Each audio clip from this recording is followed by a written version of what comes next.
इनके घर पे गया। इनका लड़का मुझे बाहर ही खड़ा मिल गया। मैंने कहा बेटा पापा हैं? बोला कौन से वाले? तो मैंने बेटा आप कितने पिताजी हैं? कि लिखित पढ़त में तो 5 हैं। मैंने कहा 5 पिताजी? कि अंकल ताज्जुब क्यों करते हो, आपके गिनाऊंगा तो पूरे 6 बैठेंगे। तो मैंने कहा गिना। अब बच्चे का जवाब सुना, आनंद लेना साहब। बच्चा बोला ये बताओ परम पिता परमात्मा सबका पिता है या नहीं है? मैंने कहा है। तुम्हारे अपने पिताजी तुम्हारे पिताजी हैं कि नहीं है? मैंने कहा हैं। अपनी पत्नी के पिताजी से क्या कहते हो? मैंने पिताजी। कितने हो गए? मैंने कहा 3। चौथा बताऊं? मैंने कहा बता। चौथे राष्ट्रपिता महात्मा गांधी। और 5वें का आनंद लेना। बोला 5वां बताऊं? मैंने कहा बता। कि जब गाय हमारी माता है तो सांड कौन हुआ? और छठवां अगर आपके पास तक पहुंचता है तो आनंद लेना उसका पूरा पूरा। बोला छठवां बताऊं? मैंने बता। कि जब अपनी कहीं दबती है कहीं फंसती है तो गधे को भी बाप बना लेते हैं कि नहीं बना लेते हैं? तो फातिमी की 4 पंक्तियां मुझे याद आती हैं। अपना गम लेके कहीं और जाया जाए, कि अपना गम लेके कहीं और जाया जाए, घर में बिखरी हुई चीज़ों को सजाया जाए, घर से मस्जिद है बहुत दूर चलो यूं करने, कहीं रोते हुए बच्चे को हंसाया जाए। जो रोते हुए बच्चे को हंसाने का काम। संचालक जी ने बड़े आदर और सम्मान के साथ में हमको बुलाया है। भगवान इनकी आत्मा को शांति प्रदान करें।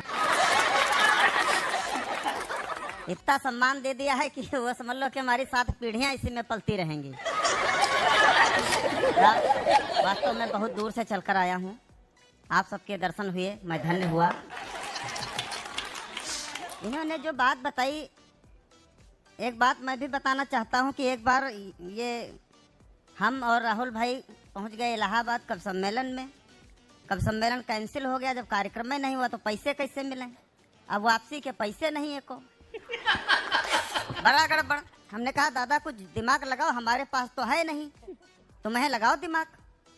तो कहा देखो कुछ सोचते हैं। कहा हम आए हैं इलाहाबाद तो चलो संगम नहा लिया जाए। ने कहा चलो। गंगा जी के किनारे हम चल रहे थे, घूम रहे थे दोनों लोग। दिमाग में इनके चल रहा था कि घर कैसे जाया जाए, पैसे कैसे बने, जुगाड़। इन्होंने कहा कि विशेष जुगाड़ तो बन गया। हमने कहा बताओ दादा।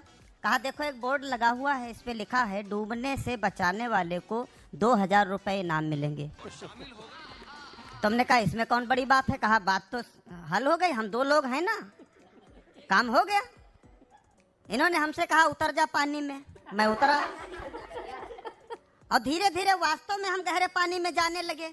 हमने कहा दादा बचाओ वरना हम डूब जाएंगे। लेकिन ये बड़े आराम से चलते टहलते हुए चल रहे थे। हमने कहा दादा बचाओ वरना हम डूब जाएंगे।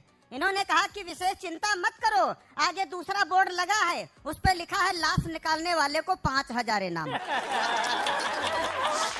इतने तो हमारे ये शुभचिंतक हैं, इतने हमारे शुभचिंतक है। वहाँ तमाम सुरक्षा कर्मी थे तो हमको बचा लिए। अच्छा अब दूसरी समस्या पैदा हो गई, पैसे तो थे नहीं, भूख भी लग गई। अब हम जाए ना, अब हम जाए तो जाए कहाँ? इनको कोई और नहीं, हमको कोई ठौर नहीं। इनके पीछे पीछे हम चलते रहे। ये एक ढाबे में घुसे, हम भी ढाबे में घुसे। फिर हमने डरते डरते कहा दादा हमको भूख लगी है। तो कहा चलो दूर बैठ जाओ। बैठ गए दूर, खाए पिए खूब।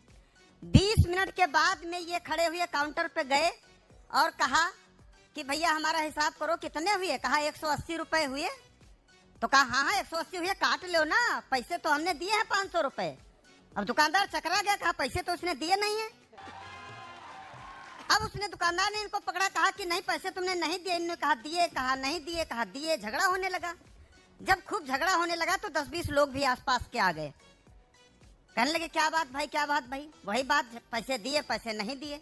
तब तक हम पीछे से उठे, वहां पे हमने बुद्धि लगाई। हम आए दुकानदार के पास आए और बोले, हमने कहा भैया तुम दोनों की लड़ाई में हमारा 500 का नोट मत भूल जाना। अब दुकानदार के होश उड़ गए। उसने कहा पैसे तो इसने भी नहीं दिए, लेकिन अगर इससे भी कहते हैं कि तुमने पैसे नहीं दिए तो इतने लोग खड़े हैं, सब लोग कहेंगे एक झूठ बोलेगा दूसरा झूठ नहीं बोलेगा, तो इसका मतलब ये हुआ कि इसके कोई बचो कैसे। तो उसने कहा हाँ भैया तुम्हारे याद हैं। हमने कहा जल्दी निकालो। उसने हमको पैसे भी दिए, हम तो बाहर आ गए। अच्छा इनने हमको डूबते डूबते छोड़ के आए थे। हम बड़ा खुश कि आज राहुल फंस गए। हमने कहा दुकानदारवा छोड़ना मत, इसको पकड़ के लाठी 3-4 मार इसके। हमने कहा निकाल ले सब कसर। लेकिन इन्होंने साहब इतनी बढ़िया बुद्धि लगाई, क्या बताएं, गजब की बुद्धि लगाई। दुकानदार ने कहा, जब झगड़ा हो रहा था, दुकानदार ने कहा एक बात बताएं। कहा बताओ। कहा कसम खा जाओ।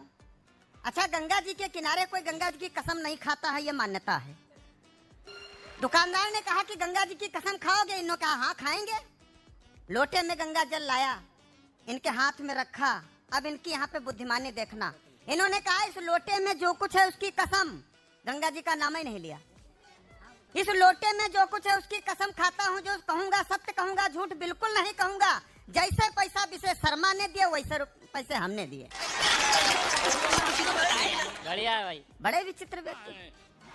तो अभी तमाम बच्चों की बातें हुई, प्यार मोहब्बत की बातें हुई। साहब आपके बीच में आया हूँ, ये सब बड़े कवि हैं, देश के कोने कोने में जाते हैं कविता पढ़ने के लिए। कोने कोने में तो हालांकि चूहे जाते हैं, लेकिन ये भी जाते हैं। तो मैं इन कवियों की ओर से आप प्रबुद्ध श्रोताओं के चरणों में 4 पंक्तियां निवेदित कर लेता हूं। उसके बाद मैं सीधे औकात पे आ जाऊंगा। कतई कोई बुद्धि लगाने की बात नहीं है, आपकी खोपड़ी नहीं खाऊंगा, यकीन मानिएगा। मैं 4 पंक्तियां निवेदित करता हूं, सुनेगा। कि जीवन है अनमोल बड़ा, इसे कौने हु काज लगाऊ है भाई।